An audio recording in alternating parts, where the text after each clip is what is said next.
The only person who you can never succeed in deceiving in this life is yourself. You may succeed in deceiving everybody in the world, but you see yourself, you can never deceive yourself. So let's better start telling ourselves the truth.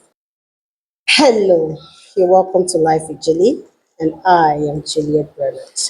So today we will be looking at self knowledge, self identity, especially for those of us who will be looking at taking up a long term relationship, that's which will lead into marriage.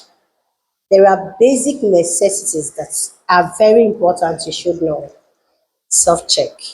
So I'll begin by saying knowing yourself means understanding who you truly are, your belief, your values, your strength, your weaknesses, your likes, and your dislikes.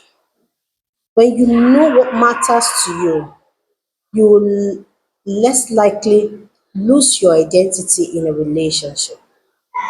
So, there are some questions I would like you to ask yourself when you are getting into a relationship or when you have decided to get into a relationship.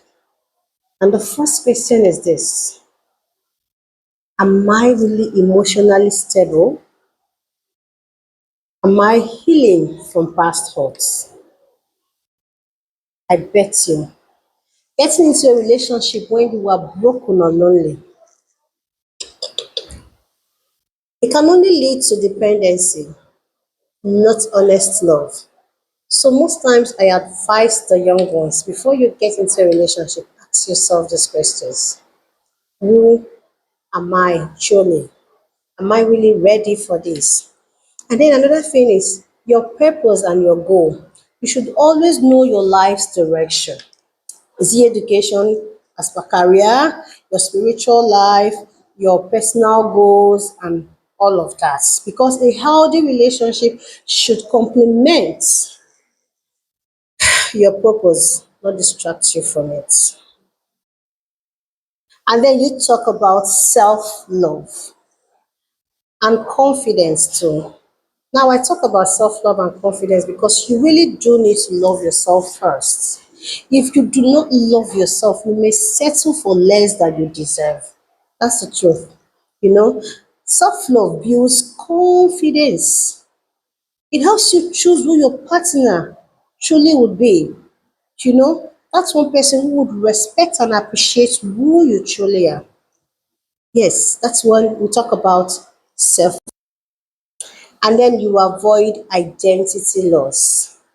Now, you may need to know that a lot of us, many people lose themselves while they are trying to place their partner first. There's nothing wrong with placing your partner first. Don't get me wrong. But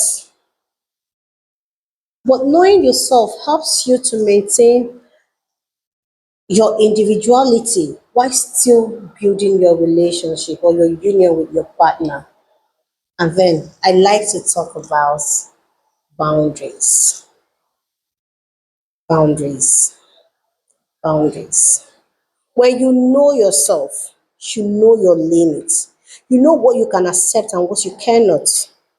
You know what you can tolerate and what you cannot tolerate. This helps you to avoid manipulation, disrespect, or unhealthy compromises. It is very, very important that you know your limits, you know your boundaries, and you state your boundaries even before that relationship begins. Now, in conclusion, it is also important to know that a healthy relationship is made up of two whole individuals. Yes, not two incomplete people trying to prove themselves to each other. When you know yourself, you love better and you build a stronger relationship. Now, I also need to remind you that before you get into any relationship, you must sit down with your partner. You need to have conversation, a dialogue. a very healthy conversation about your likes and your dislikes, like I earlier said. Your partner needs to know those things you like and those things you don't like. You also need to know those things he or she likes and those things they don't like. Now you need to know yourself first. Love yourself first. And then next, you can now share that love which you have, which you have built with someone else. Now remember, your mental health is as important as your physical health. So you need to guide it jealously. If you must grow or build a healthy relationship, you need to be mentally stable to do that. And until we meet again, don't forget that Julie loves and cares for you. Bye.